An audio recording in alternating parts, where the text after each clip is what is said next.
ಎಲ್ಲರಿಗೂ. ಹೇ ಮಂಜುಳಾ ಗೌರಿ ಚಾನಲ್ಗೆ ಎಲ್ಲರಿಗೂ ಸುಸ್ವಾಗತ. ಎಲ್ಲರೂ ಸ್ವೀಟ್ ಕೇಕ್ ಮಾಡ್ತಾರೆ. ನಾನು ಖಾರದ ಕೇಕ್ ಮಾಡೋದನ್ನ ತೋರಿಸ್ತಾ ಇದ್ದೀನಿ. ತುಂಬಾ ಚೆನ್ನಾಗಿರ್ತದೆ. ಇದರಲ್ಲಿ ಯಾವುದೇ ಮೈದಾ ಆಗಲಿ ಯೂಸ್ ಮಾಡಿಲ್ಲ. ಬೇಗನೆ ಅದು ಸುಲಭ ಆಗುತ್ತೆ. ಎಲ್ಲರಿಗೂ ಕೂಡ ತುಂಬಾ ಇಷ್ಟ ಆಗುತ್ತದೆ. ಅದರಲ್ಲೂ ಎಸ್ಪೆಷಲಿ ಡಯಾಬಿಟೀಸ್ ಅಂತೂ ತುಂಬಾ ಇಷ್ಟ ಆಗುತ್ತದೆ. ಸೊ ಅವರು ಕೂಡ ಈ ಥರ ಕೇಕು ಮಾಡ್ಕೊಂಡು ತಿನ್ಬೋದು.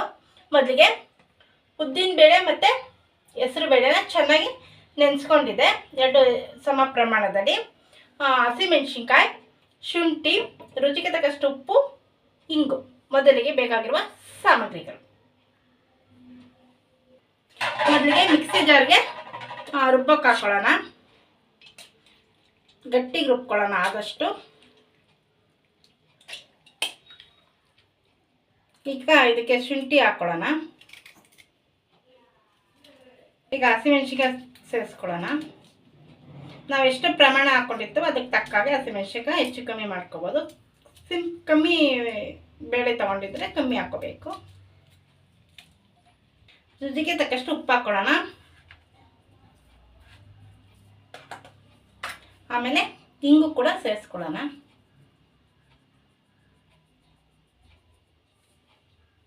ಈಗ ರುಬ್ಕೊಳ್ಳೋಣ ಇದನ್ನು.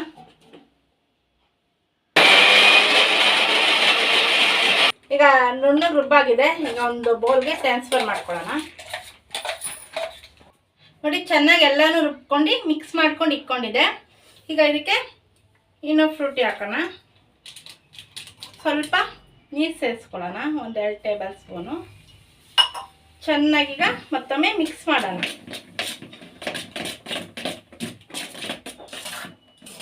ಒಂದು ಬೌಲ್ಗೆ ಬಟರ್ ಪೇಪರ್ ಹಾಕ್ಕೊಂಡಿದೆ. ಈಗ ಅದಕ್ಕೆ ಸೇರಿಸ್ಕೊಳ್ಳೋಣ.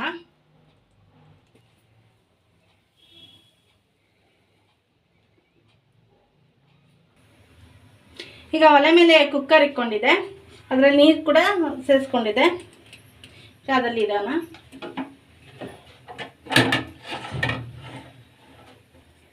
ಈಗ ಕುಕ್ಕರ್ನ ಮುಚ್ಚೋಣ.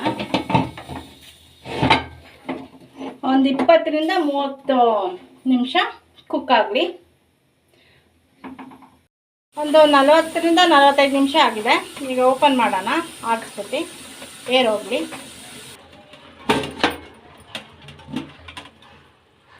ಈಗ ಚಾಕು ನಜ್ಜನ ನೋಡಿ, ಅಂಟ್ಕೊಳ್ಳಲ್ಲ. ಈಗ ಚೆನ್ನಾಗಿ ಬಾಯ್ಲ್ ಆಗಿದೆ. ಸ್ವಲ್ಪ ತಣ್ಣಗಾದ್ಮೇಲೆ ಇದರಿಂದ ತಕ್ಕೊಂಡು ಡೆಕೋರೇಷನ್ ಮಾಡೋಣ ಕೇಕ್ದು. ಈಗ ಒಂದು ತಟ್ಟೆಗೆ ಟ್ರಾನ್ಸ್ಫರ್ ಮಾಡ್ಕೊಳ್ಳೋಣ.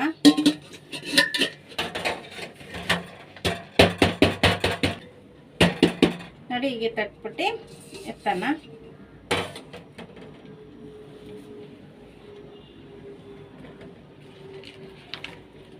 ನೋಡಿ, ಬಟರ್ ಪೇಪರ್ ಹಾಕಿರೋಂಥ ನೀಟಾಗಿ ಬಂದಿದೆ. ತುಂಬ ಸ್ಮೂತಾಗಿ ಬಂದಿದೆ ಕೇಕ್. ನೋಡಿ, ಎಷ್ಟು ಚೆನ್ನಾಗಿ ಕೇಕ್ ಥರನೇ ಬಂದಿದೆ. ಈಗ ಇದನ್ನು ಕಟ್ ಮಾಡ್ಕೊಳ್ಳೋಣ. ಅರ್ಧ ಪೀಸ್ ಮಾಡ್ಕೊಳ್ಳೋಣ. ನೋಡಿ, ಈ ರೀತಿ ನೋಡಿ ಚೆನ್ನಾಗಿ ಬಂದಿದೆ. ಈಗ ಎಲ್ಲನೂ ಹಾಕ್ಕೊಳ್ಳೋಣ. ಮೊದಲಿಗೆ ಈಗ ಇದಕ್ಕೆ ಗ್ರೀನ್ ಚಟ್ನಿ ಮೇಲೆಲ್ಲ ಸವರೋಣ.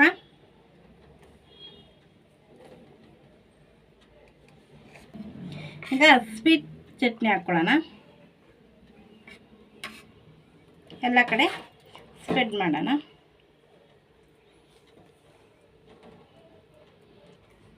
ಇದು ಗಟ್ಟಿ ಮೊಸರು, ಇದನ್ನು ಕೂಡ ಹಾಕ್ಕೊಳ್ಳೋಣ. ಎಲ್ಲ ಕಡೆ ಈ ರೀತಿ ಪ್ರೆಸ್ ಮಾಡೋಣ. ಈ ರೀತಿ ಎಲ್ಲ ಕಡೆನೂ ಹಾಕ್ಕೋಬೇಕು. ಈಗ ಕಟ್ ಮಾಡ್ಕೊಂಡಿರೋದನ್ನ ಇದ್ರ ಮೇಲೆ ಹಾಕೋಣ. ಈಗ ಸುತ್ತಲೂ ಮೊಸರು, ಗಟ್ಟಿ ಮೊಸರನ್ನ ಎಲ್ಲ ಕಡೆ ಹಾಕ್ಕೊಳ್ಳೋಣ. ನೋಡಿ, ಈ ರೀತಿ ಸುತ್ತಲೂ ಹಾಕ್ಕೋಬೇಕು. ನೋಡಿ, ಈ ರೀತಿ ಆದಮೇಲೆ ಇಲ್ಲಿ ಗಟ್ಟಿ ಮೊಸರನ್ನ ಇಟ್ಕೊಳ್ಳೋಣ. ಈ ಹಣ್ಣನ್ನೆಲ್ಲ ದಾಳಿಂಬೆ ಹಣ್ಣು, 2 ಥರ ಗ್ರೇಪು ಹಾಗೂ ಸ್ಟ್ರಾಬೆರಿ ಎಲ್ಲ ಡೆಕೋರೇಷನ್ ಮಾಡೋಣ. ನೋಡಿ, ಎಷ್ಟು ಚೆನ್ನಾಗಿ ಕೇಕ್ ಮಾಡ್ಕೋಬೋದು. ಡಯಾಬಿಟಿಸ್ ಇರೋರು ಕೂಡ ಈ ಕೇಕ್ನ ತಿನ್ಬೋದು. ಇದರಲ್ಲಿ ಏನೇ ಶುಗರ್ ಏನು ಹಾಕಿಲ್ಲ, ಮತ್ತು ಮೈದಾ ಕೂಡ ಇಲ್ಲ. ನೋಡಿ, ಎಷ್ಟು ಚೆನ್ನಾಗಿ ಬಂದಿದೆ. ತುಂಬಾ ಚೆನ್ನಾಗಿದೆ ಅಲ್ಲ. ನೀವು ಮನೆ ಟ್ರೈ ಮಾಡಿ ನೋಡಿ, ತುಂಬಾ ಚೆನ್ನಾಗಿರ್ತದೆ. ಇದರಲ್ಲಿ ಯಾವುದೇ ರೀತಿ ಮೈದಾ ಆಗಲಿ ಸಕ್ಕರೆ ಆಗಲಿ ಬೆಳೆಸಿಲ್ಲ.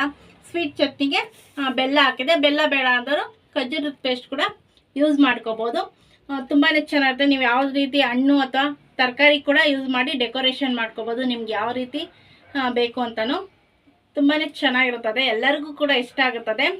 ಈ ಖಾರದ ಕೇಕು ಇದೇ ಮೊದಲೇ ಸಾರಿ ಮಾಡ್ತಾ ಇರೋದು, ತುಂಬಾ ಚೆನ್ನಾಗಿರುತ್ತದೆ. ಸೊ ನೀವು ಮಾಡಿ ನೋಡಿ. ನಮ್ಮ ಚಾನಲ್ಗೆ ಯಾರು ಹೊಸಬ ದಯವಿಟ್ಟು ನಮ್ಮ ಚಾನಲ್ನ ಸಬ್ಸ್ಕ್ರೈಬ್ ಮಾಡ್ಕೊಳ್ಳಿ, ಬೆಲ್ಲೈಕನ್ ಕ್ಲಿಕ್ ಮಾಡಿ, ಲೈಕ್ ಮಾಡಿ, ಶೇರ್ ಮಾಡಿ, ಕಮೆಂಟ್ ಮಾಡಿ, ನಮಗೆ ಸಪೋರ್ಟ್ ಮಾಡಿ ಹಾಗೂ ಎಂಕರೇಜ್ ಮಾಡಿ. ನಿಮ್ಮ ಫ್ರೆಂಡ್ ಹಾಗೂ ರಿಲೇಟಿವ್ಗೆ ಶೇರ್ ಮಾಡಿ. ಸೊ ಈ ಕೇಕ್ನ ಕಟ್ ಮಾಡ್ತಿಲ್ಲ, ಒಂದು ಸೆಲೆಬ್ರೇಷನ್ಗೋಸ್ಕರ ಇದು ರೆಡಿ ಮಾಡಿರೋದು. ಸೊ ಆ ವಿಡಿಯೋದಲ್ಲಿ ಈ ಕೇಕ್ ಕಟ್ ಮಾಡಿ ಟೇಸ್ಟ್ ಮಾಡಿ ನೋಡಿ ಹೇಳ್ತೀವಿ, ಅದನ್ನು ನೋಡಿ ತಿಳ್ಕೊಳ್ಳಿ. ಇಷ್ಟವರೆಗೂ ನಮ್ಮ ಚಾನಲ್ನ ವೀಕ್ಷಕರಾಗಿ ಎಲ್ಲರಿಗೂ ತುಂಬ ಹೃದಯದ ಧನ್ಯವಾದಗಳು. ಮತ್ತೊಮ್ಮೆ ಥ್ಯಾಂಕ್ ಯು ಫಾರ್ ವಾಚಿಂಗ್.